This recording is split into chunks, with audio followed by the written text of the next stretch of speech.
Welcome to Manila Updates TV. Subscribe and press the bell icon for more updates. The news broke like a thunderclap, echoing across the region and sending ripples through military circles and ordinary households alike. It was the kind of headline that instantly commanded attention, the sort of announcement that could shift the balance of power in contested waters. Japan to transfer Abukuma warships to Philippines. The words flashed across screens, bold and unmissable, hinting at a new era for the Philippine Navy. For many, it was a moment of hope, a sign that the tides might finally be turning in their favor. Social media and defense forums exploded with excitement, hailing it as a leap forward for the Philippine Navy. Hashtags trended, analysts speculated, and ordinary citizens shared the news with pride. The digital world buzzed with optimism, as if the ships were already sailing under a new flag. The story, built on unnamed sources and diplomatic whispers, seemed like a done deal. Journalists scrambled to piece together details, relying on leaks and off-the-record comments. The narrative grew, fueled by speculation and the hope that this time, the rumors would prove true. It fit the narrative perfectly. Japan decommissioning capable ships, the Philippines seeking affordable upgrades, and both nations facing shared maritime threats. The logic was sound, the timing ideal. It was a story that made sense, and so it was easy to believe. For a moment, the alliance felt stronger than ever. Images of cooperation and partnership filled the airwaves, reinforcing the idea that the two countries stood shoulder to shoulder against common challenges. But the celebration was premature. As quickly as the excitement had built, uncertainty crept in, questions surfaced, doubts emerged, and the mood shifted from jubilation to confusion. The reports lacked official confirmation from either government. No statements, no press releases, just silence where there should have been clarity. The absence of official voices only deepened the mystery. In diplomacy, background chatter is not a signed agreement. Behind closed doors, negotiations are delicate, and every word is weighed carefully. What's whispered in corridors rarely matches what's written in ink. The public jumped to the final page, missing the complex process required. Treaties, approvals, and logistics. Each step is a hurdle, and nothing is certain until every signature is in place. The gap between perception and reality quickly became clear. Hopes soared, but the facts lagged behind, leaving many to wonder what was true and what was wishful thinking. The initial enthusiasm revealed the Philippines' hunger for a stronger navy, but also set the stage for confusion. The desire for progress was palpable, but so was the risk of disappointment. When the official narrative emerged, it was far more measured. Government spokespeople urged patience, emphasizing ongoing discussions and the need for careful planning. The reality was more complicated than the headlines suggested.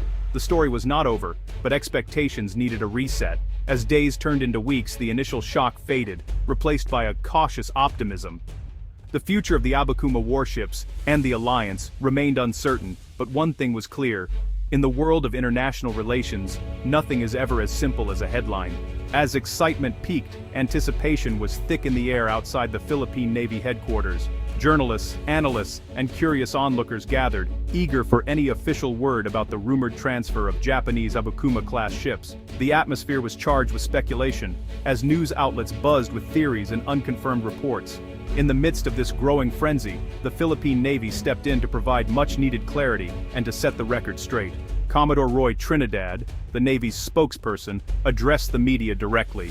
He stated unequivocally that there was no formal offer from Japan regarding the Abukuma-class ships. His words were measured and precise, designed to cut through the noise and speculation that had been swirling for days. Importantly, Commodore Trinidad didn't shut the door on ongoing discussions or future possibilities. Instead, he simply clarified the current status, drawing a clear line between rumors and reality.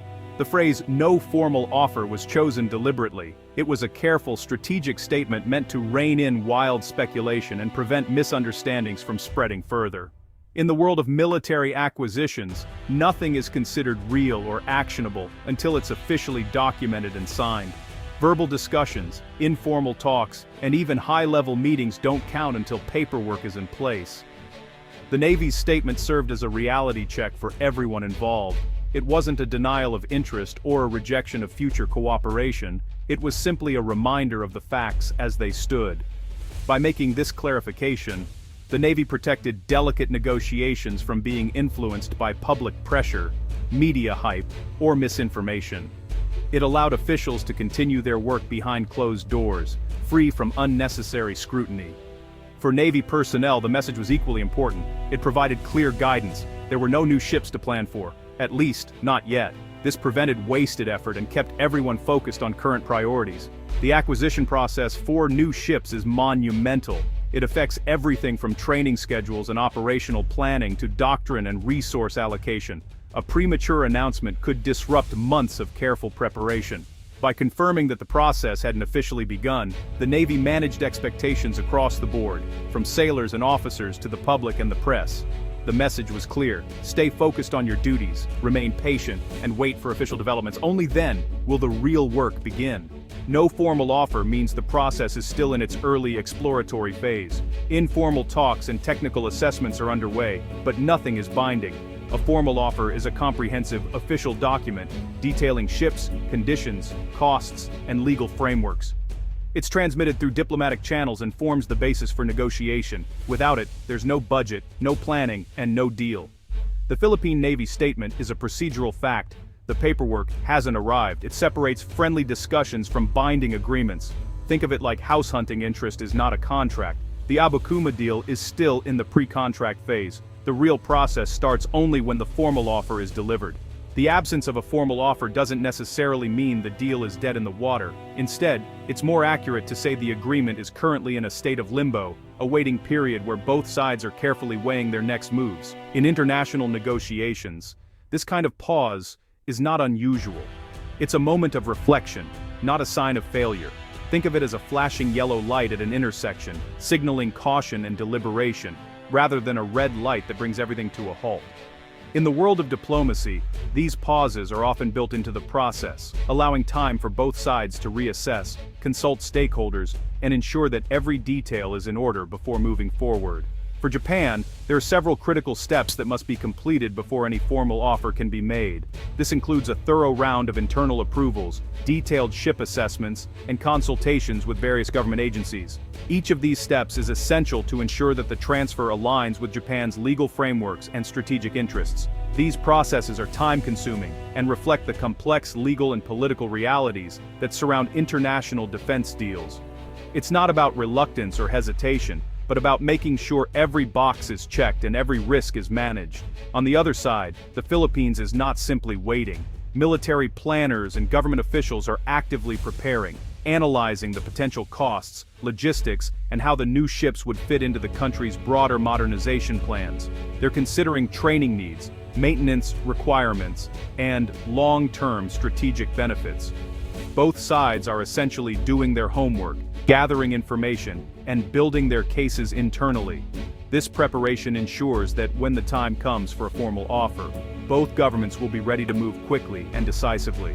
It's important to remember that transferring warships is not like selling a car or a piece of equipment. It's a highly complex, deeply political process that involves multiple layers of approval, security considerations, and international regulations. The current status of the deal means that both governments are still working hard behind the scenes, holding closed-door meetings, drafting documents, and negotiating terms that will satisfy all parties involved.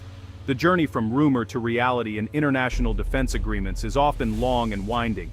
Each step, no matter how small, is a crucial part of the process. What we're seeing now is just one chapter in a much larger story. In the end, patience is not just a virtue, it's a necessity. These deals take time, and every moment spent in preparation brings both sides closer to a successful outcome.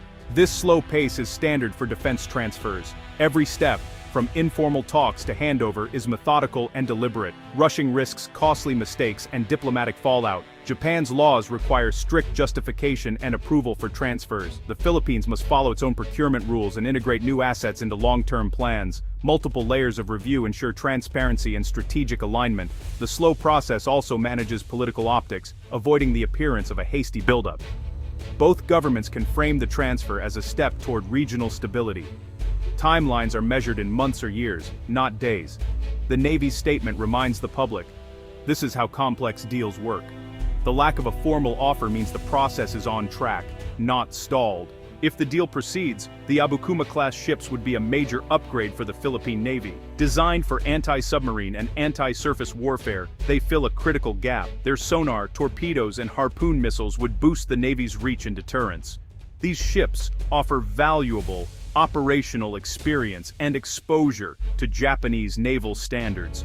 They enhance interoperability and professionalize the fleet.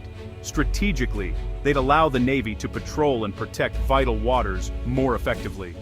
The Abukuma-Class would be reliable workhorses, strengthening national security. This potential transfer is part of a broader, deepening Japan-Philippines partnership. The two nations are united by shared values and regional security concerns. Japan's evolving security posture now includes supporting allies with real defense assets. Helping the Philippines strengthens both countries' security and protects vital sea lanes. The transfer would symbolize a new level of trust and cooperation. It builds on previous Japanese support, patrol vessels, surveillance aircraft, and more. Moving from constabulary to combat ships marks a significant step. The alliance sends a clear message about regional stability and shared resolve. For Manila, it's proof that alliances matter. For both, it's a partnership forged in the waters they share. The Navy's public clarification was strategic and necessary. It managed expectations, preventing disappointment if the ships didn't arrive immediately. The statement protected sensitive negotiations from public and diplomatic pressure. It ensured the process remained confidential and professional. By clarifying the facts, the Navy avoided misinterpretation by other countries. Announcing a transfer too soon could escalate regional tensions. The Navy's move allowed both governments to control the narrative. It reinforced the military's professionalism and transparency. In an era of disinformation, accuracy builds public trust. The Navy showed it values both the truth and the public it serves. The future of the Abukuma deal depends on key variables once a formal offer arrives. The ship's condition, financial terms, and integration with the Navy's plans are all critical. The Philippines must weigh costs, benefits, and long-term fit. The process is about careful assessment, not headlines. True progress will come through official documents and agreements, not rumors. For now, the focus is on behind-the-scenes work. The story isn't over, it's just moving from public excitement to procedural reality. The real journey begins when the paperwork lands on the table.